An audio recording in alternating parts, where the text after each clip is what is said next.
ಬೆಂಗಳೂರಿನಲ್ಲಿ ಬಾಂಗ್ಲಾ ಅಕ್ರಮ ವಲಸಿಗರ ವಿರುದ್ಧ ಸಮರ ಶುರುವಾಗಿದ್ದು ಆಪರೇಷನ್ ಮುಕ್ತ ಅನ್ನೋ ಹೆಸರಿನಲ್ಲಿ ದೊಡ್ಡ ಕಾರ್ಯಾಚರಣೆ ನಡೆಯುತ್ತಾ ಇದೆ. ಅಕ್ರಮ ಬಾಂಗ್ಲಾದೇಶ ವಲಸಿಗರ ಮೇಲೆ ಪೊಲೀಸರು ದಾಳಿ ನಡೆಸಿದ್ದಾರೆ. ವೈಟ್ ಫೀಲ್ಡ್, ಕಾಡುಗೋಡಿ, ಮಾರತ್ತಹಳ್ಳಿ, ಬೆಳ್ಳಂದೂರು, ಮಹದೇವಪುರ ಸೇರಿ ನಗರದ ಹಲವು ಕಡೆಗಳಲ್ಲಿ ಪೊಲೀಸ್ ದಾಳಿ ನಡೆದಿದ್ದು 100ಕ್ಕೂ ಹೆಚ್ಚು ಶೆಡ್ಗಳಿರುವ ಪ್ರದೇಶಗಳಲ್ಲಿ ಕಾರ್ಯಾಚರಣೆ ನಡೆಸಲಾಗ್ತಾ ಇದೆ.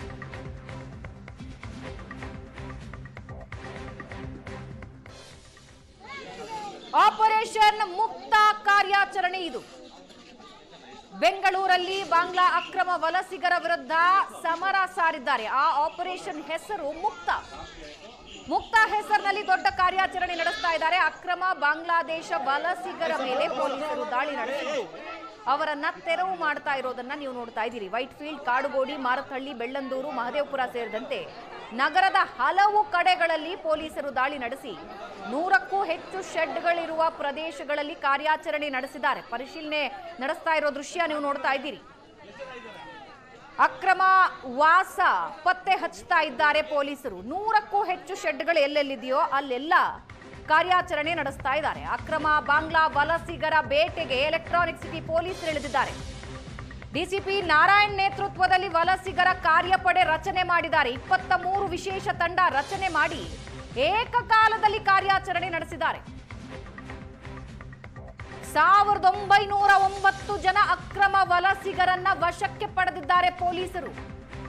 1909 ಜನರ ಪೈಕಿ 15 ಮಂದಿ ಅಕ್ರಮ ಬಾಂಗ್ಲಾ ವಲಸಿಗರು ಅನ್ನೋದು ದೃಢ ಆಗಿದೆ. ಇನ್ನು ಬಂಗಾಳ, ಅಸ್ಸಾಂ ಮೂಲದ ನಕಲಿ ಆಧಾರ್ ಕಾರ್ಡ್ಗಳನ್ನ ಇವರು ಹೊಂದಿದ್ರು. 29 ಸ್ಥಳಗಳಲ್ಲಿ ಇದ್ದ ಅಕ್ರಮ ವಲಸಿಗರನ್ನ ಪೊಲೀಸರು ವಶಕ್ಕೆ ಪಡ್ಕೊಂಡಿದ್ದಾರೆ. 295 ಪೊಲೀಸ್ ಅಧಿಕಾರಿಗಳು ಸೇರಿದಂತೆ ಸಿಬ್ಬಂದಿ ಜಂಟಿ ಕಾರ್ಯಾಚರಣೆ ನಡೆಸಿದ್ದು ಅಕ್ರಮವಾಗಿ ಭಾರತದ ಗಡಿ ನುಸುಳಿ ಬಂದಿರುವ ಬಾಂಗ್ಲಾದೇಶಿಯರು ಯಾರ್ಯಾರು ಅನ್ನೋದನ್ನ ಪತ್ತೆ ಹಚ್ಚಿದ್ದಾರೆ. ಪ್ರಕಾರ ಏನು ಮಾಡ್ತಾರೆ, ಯಾರು ಗಂಡಸರು ಅಂತ ಇರ್ತಾರೆ ಟೇಕೆದಾರ್ಸು, ಇವರು ಕೆಲವು ಕಂಪನಿಗಳಿಗೆ ಟೈಅಪ್ ಆಗಿದ್ದಾರೆ. ನಮ್ಗೆ ಗೊತ್ತಿರೋ ಪ್ರಕಾರ ಅವ್ರೇನಂತ ಹೇಳಿದ್ರೆ ಕಸ ಮಾಡಿ ಪ್ಲಾಸ್ಟಿಕ್ಗಳನ್ನ ತಗೊಂಡು ಪ್ಲಾಸ್ಟಿಕ್ನ ರೀಸೈಕಲ್ ಮಾಡೋವಂಥ ಕಂಪ್ನಿಗಳಲ್ಲಿ ಎಲೆಕ್ಟ್ರಾನಿಕ್ ಸಿಟಿ ಮತ್ತು ಪರಪ್ಪನಗರದಲ್ಲಿ ಆಗಿದ್ದಾರೆ. ಮೂರನೇದು ಮನೆ ಮನೆಗೆ ಹೋಗಿ ಕಸನ ಆಯೋದು, ಅಂದರೆ GBAದವರು ಹೊರತುಪಡಿಸಿ ಇವರೇ ಮನೆ ಮನೆಗೆ ಹೋಗಿ ಇದನ್ನು ಕಲೆಕ್ಟ್ ಮಾಡ್ಕೊಂತಂದು ಈ ಕಂಪ್ನಿಗಳು ಹಾಕೋದು ಒಂದು ಕೆಲಸ ಆಗ್ತದೆ. ಜೆಂಟ್ಸ್ ಎಲ್ಲ ರಾತ್ರಿ ಎಲ್ಲ ಏನೋ ಎಲ್ಲೆಲ್ಲಿದೆ ಅದರೆಲ್ಲರನ್ನೂ ತಗೊಂಬಂದು ಡಂಪಿಂಗ್ ಯಾರ್ಡ್ ಹಾಕಿದ್ಮೇಲೆ ಯಾರು ಹೆಂಗಸರಿದ್ದಾರೆ ಅವರೆಲ್ಲ ಸೆಗ್ರಿಗೇಷನ್ ಕೆಲಸ ಮಾಡ್ತಾಯಿದ್ದಾರೆ. ಒಂದು ಸತಿ ಲೋಡ್ ಆದಮೇಲೆ ಲೋಡು ಅದಕ್ಕೆ ಹೋಗುತ್ತೆ, ಅದಕ್ಕೆ ಆ ಕೂಲಿ ಏನಿದೆ ಟೇಕೆದಾರ್ ಇವ್ರು ಕೊಡ್ತಾರೆ. ಇವ್ರಿಗೆ ಬರೋವಾಗಲೇ ಇವ್ರಿಗೆ ದುಡ್ಡು ಕೊಟ್ಟು ಅಡ್ವಾನ್ಸ್ಗಳು ಕೊಟ್ಟು ಈ ಕೆಲಸಕ್ಕೆ ಕರ್ಕೊಂಬರ್ತಾರೆ. ಈಗಿನವರೆಗೂ ನಮ್ಗೆ ಸಿಕ್ಕಿರೋಂಥ ಎಲ್ಲರೂ ವೆರಿಫಿಕೇಷನ್ ಮಾಡ್ತಾ ಇದ್ವಿ. ಕಂಪ್ನಿಗಳಲ್ಲಿ ಡೈರೆಕ್ಟ್ ಎಂಪ್ಲಾಯ್ಮೆಂಟ್ ಇಲ್ಲ, only collection of the garbage, segregation and disposal. ನೋಡಿ, ವೀಸಾ ಪಾಸ್ಪೋರ್ಟಲ್ಲಿ ಅವ್ರು ಬಂದಿಲ್ಲ. ಇನ್ನೊಂದ್ಸತಿ ಹೇಳ್ತಾ ಇದ್ದೀನಿ ನಿಮಗೆ, ಯಾವುದು ಪಾಸ್ಪೋರ್ಟಿಂದ ಅವರು ಬಂದಿರಲ್ಲ. ಅವ್ರಿಗೆ ಈ ಬಗ್ಗೆ ಇನ್ನಷ್ಟು ಡೀಟೇಲ್ಸ್ ಕೊಡೋದಕ್ಕೆ ನಮ್ಮ ಜೊತೆ ಸಂಪರ್ಕದಲ್ಲಿದ್ದಾರೆ ಮಂಜು. ಸ್ಪಷ್ಟವಾಗಿ ಪೊಲೀಸ್ ಅಧಿಕಾರಿ ಹೇಳ್ತಾ ಇದ್ದಾರೆ, ನೋ ವೀಸಾ, ನೋ ಪಾಸ್ಪೋರ್ಟ್, ಅಕ್ರಮವಾಗಿ ಬಂದಿದ್ದಾರೆ ಅಂತ.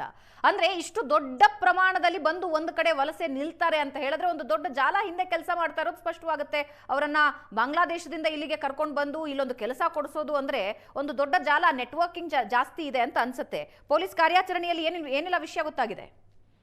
ಹೌದು ಭಾವನಾ, ವ್ಯವಸ್ಥಿತವಾದಂತಹ ಜಾಲ ಇರೋದ್ರಿಂದಲೇ ಅವರು ಅಕ್ರಮವಾಗಿ ದೇಶದ ಒಳಗಡೆ ನುಗ್ಗಿ ಈಗ ಬೆಂಗಳೂರಿನಾದ್ಯಂತ ಇದು ಮುಂದಿನ ದಿನಗಳಲ್ಲಿ ಬಹುದೊಡ್ಡ ತಲೆನೋವು ಆಗೋದ್ರಲ್ಲಿ ಎರಡು ಮಾತಿಲ್ಲ. ಈಗಾಗಲೇ ಭಾರತದ ಬೇರೆ ಬೇರೆ ರಾಜ್ಯಗಳಲ್ಲಿ ಈ ರೀತಿಯಾಗಿ ಅಕ್ರಮ ವಲಸಿಗರು ಬಂದಿದ್ದಾರೆ. ಅಂದ್ರೆ ವಿಶೇಷವಾಗಿ ಬಾಂಗ್ಲಾದಿಂದ ಹೆಚ್ಚಾಗಿ ಬಂದು ಇಲ್ಲಿ ರಾಜ್ಯದಲ್ಲಿ ಹೆಚ್ಚಾಗಿ ನೆಲೆಸ್ತಾ ಇರ್ತಕ್ಕಂಥದ್ದು ಮತ್ತು ಬೆಂಗಳೂರಿನಲ್ಲಿ ಆಗಾಗ ಒಂದಷ್ಟು ಸಂಘಟನೆಗಳವರು ಕೂಡ ಆ ಒಂದು ಅಕ್ರಮ ಬಾಂಗ್ಲಾ ವಲಸಿಗರ ಪತ್ತೆ ಹಚ್ಚುವಂಥದ್ದು, ಪೊಲೀಸ್ನವರಿಗೆ ಹಿಡ್ಕೊಡುವಂಥದ್ದು ಆಗ್ತಿತ್ತು. ಮೊನ್ನೆ ಯಾವಾಗ ಹೈಕೋರ್ಟ್ ನಲ್ಲಿ ಈ ವಿಷಯ ಒಂದು ಚರ್ಚೆಗೆ ಮತ್ತು ತದನಂತರ ಈಗ ಪೊಲೀಸ್ನವರು ಈ ಒಂದು ಕಾರ್ಯಾಚರಣೆಯನ್ನ ತೀವ್ರಗೊಳಿಸಿದ್ದಾರೆ. ಎಲ್ಲೆಡೆಯೂ ಕೂಡ ಇವತ್ತು ಮುಂಜಾನೆಯಿಂದಲೇ ಸುಮಾರು ಎಲೆಕ್ಟ್ರಾನಿಕ್ ಸಿಟಿ ಡಿಸಿಪಿ ಈ ಒಂದು ಉಪವಿಭಾಗದಲ್ಲಿ ಮುಂಜಾನೆ 4 ಗಂಟೆಯಿಂದ ರೈಡ್ ಅನ್ನ ಮಾಡಿದ್ದಾರೆ. ಸುಮಾರು 295 ಪೊಲೀಸ್ನವರು ಹಾಗೆಯೇ 23 ವಿವಿಧ ಸ್ಥಳಗಳಲ್ಲಿ ಆ ಒಂದು ಕಾರ್ಯಾಚರಣೆಯನ್ನ ನಡೆಸಿ 1909 ಅಂದ್ರೆ 1909 ಜನರನ್ನ ವಶಕ್ಕೆ ಪಡ್ಕೊಂಡು ಅವರನ್ನ ಈಗ ವಿಚಾರಣೆಯನ್ನ ಮಾಡ್ತಿದ್ದಾರೆ. ಎಲ್ಲರ ಬಳಿಯೂ ಕೂಡ ಇಲ್ಲಿ ಆಧಾರ್ ಕಾರ್ಡ್ಗಳಿದೆ, ವೋಟರ್ ಐಡಿಗಳು ಕೂಡ ಇದೆ. ಆದ್ರೆ ಇದರಲ್ಲಿ ಈಗ ಯಾವ ಒಂದು ಬಿನ್ ನಂಬರ್ ಇರ್ತಕ್ಕಂಥದ್ದನ್ನ ಅವರೇ ಬಚ್ಚಿಟ್ಕೊಂಡಿದ್ದಾರೆ. ಅಂದ್ರೆ ಬಾಂಗ್ಲಾದೇಶಿಯ ಪ್ರಜೆ ಎನ್ನುವಂತಹ ಬಿನ್ ನಂಬರ್ ಅನ್ನ ಇಟ್ಕೊಂಡಿರ್ತಕ್ಕಂಥವ್ರನ್ನ ಪತ್ತೆ ಹಚ್ಚಿದ್ದಾರೆ. ಅದರಲ್ಲಿ 15 ಜನ ಇವರು ಬಾಂಗ್ಲಾದವರು ಅನ್ನುವಂಥದ್ದನ್ನ ಪತ್ತೆ ಹಚ್ಚಿದ್ದಾರೆ. ಈಗ ಅವರನ್ನ ವಾಪಸ್ ಬಿಟ್ಟು ಬರ್ಬೇಕು. ಈ ಒಂದು ಕಾರ್ಯಾಚರಣೆಯ ನೇತೃತ್ವವನ್ನ ಎಲೆಕ್ಟ್ರಾನಿಕ್ ಸಿಟಿಯ ಡಿಸಿಪಿ ಆಗಿರುವಂತಹ ಎಂ ನಾರಾಯಣ್ ಅವರು ವಹಿಸಿದ್ದಾರೆ. ಎಲೆಕ್ಟ್ರಾನಿಕ್ ಸಿಟಿ ಪೊಲೀಸ್ ಠಾಣೆ ವ್ಯಾಪ್ತಿ ಅಂದ್ರೆ ಎಲೆಕ್ಟ್ರಾನಿಕ್ ಸಿಟಿಯ ಉಪ ವಿಭಾಗದಲ್ಲಿ ಬರ್ತಕ್ಕಂತಹ ಪೊಲೀಸ್ ಠಾಣೆಗಳಾದಂತಹ ಅದು ಹೆಬ್ಬಗೋಡಿ ಇರಬಹುದು, ಪರಪ್ಪನಗ್ರಹಾರ, ಎಲೆಕ್ಟ್ರಾನಿಕ್ ಸಿಟಿ, ಉಳಿಮಾವು, ಮಂಗಮ್ಮನಪಾಳ್ಯ ಇತ್ಯಾದಿ ಪೊಲೀಸ್ ಠಾಣೆಗಳಲ್ಲಿ ಈ ಒಂದು ಕಾರ್ಯಾಚರಣೆ ನಡೀತಾ ಇದೆ. ಈ ಒಂದು ಅಕ್ರಮ ಬಾಂಗ್ಲಾ ವಲಸಿಗರನ್ನ ನಾವು ಎಲ್ಲರನ್ನು ಕೂಡ ಪತ್ತೆ ಹಚ್ತೀವಿ ಮತ್ತು ಅವರನ್ನು ವಾಪಸ್ ಬಿಟ್ಟು ಬರೋದಕ್ಕೆ ನಾವು ಎಲ್ಲಾ ಕ್ರಮಗಳನ್ನ ತೆಗೆದುಕೊಳ್ತೇವೆ. ಇದರ ನಡುವೆ ಯಾವ ಒಂದು ನೈತಿಕ ಪೊಲೀಸ್ಗಿರಿ ಮಾಡ್ತಾರೆ ಅಂತವ್ರಿಗೂ ಕೂಡ ನಾವು ಎಚ್ಚರಿಕೆಯನ್ನ ಕೊಡ್ತೇವೆ. ನಾವು ನಿರಂತರವಾಗಿ ಈ ಒಂದು ಬಾಂಗ್ಲಾ ವಲಸಿಗರನ್ನ ಪತ್ತೆ ಹಚ್ಚಿ ನಾವು ವಾಪಸ್ ಬಿಡ್ತೀವಿ. ನೀವು ನಿಮಗೆ ಕಂಡು ಬಂದಲ್ಲಿ ಆ ಒಂದು ಮಾಹಿತಿಯನ್ನ ನಮ್ಮೊಟ್ಟಿಗೆ ಹಂಚ್ಕೊಳ್ಳಿ. ಅದನ್ನ ಬಿಟ್ಟು ನೀವೇನಾದ್ರೂ ಪೊಲೀಸ್ ನೈತಿಗಿರಿ ಮಾಡಿದ್ರೆ, ನೈತಿಕ ಗಿರಿಯನ್ನ ಮಾಡಿದ್ರೆ ನಿಮ್ಮ ಮೇಲೂ ಕೂಡ ಕ್ರಮ ವಹಿಸ್ತೇವೆ. ಜೊತೆಗೆ ಯಾರೆಲ್ಲ ಇವರಿಗೆ ಆಧಾರ್ ಕಾರ್ಡ್ಗಳನ್ನ ಮಾಡಿಕೊಡ್ತಿದ್ದಾರೆ ಆ ಸೈಬರ್ ಸೆಂಟರ್ಗಳವರ ಮೇಲೂ ಕೂಡ ಕೇಸನ್ನ ದಾಖಲಿಸ್ತೇವೆ. ಮತ್ತು ಯಾರೆಲ್ಲ ಶೆಲ್ಟರ್ ಗಳನ್ನ ಕೊಟ್ಟಿದ್ದಾರೋ ಅವರ ಮೇಲೂ ಕೂಡ ಕೇಸನ್ನ ದಾಖಲಿಸ್ತೇವೆ ಅಂತ ಹೇಳಿ ನಾರಾಯಣರವರು ತಮ್ಮ ಹೇಳಿಕೆಯಲ್ಲಿ ಸ್ಪಷ್ಟಪಡಿಸಿದ್ದಾರೆ.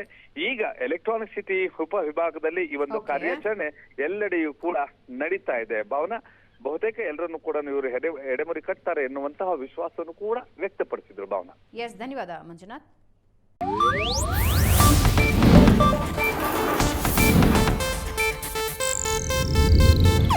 ಇದು ಏಷ್ಯಾನೆಟ್ ನ್ಯೂಸ್ ನೆಟ್ವರ್ಕ್ ಪ್ರಸ್ತುತಿ.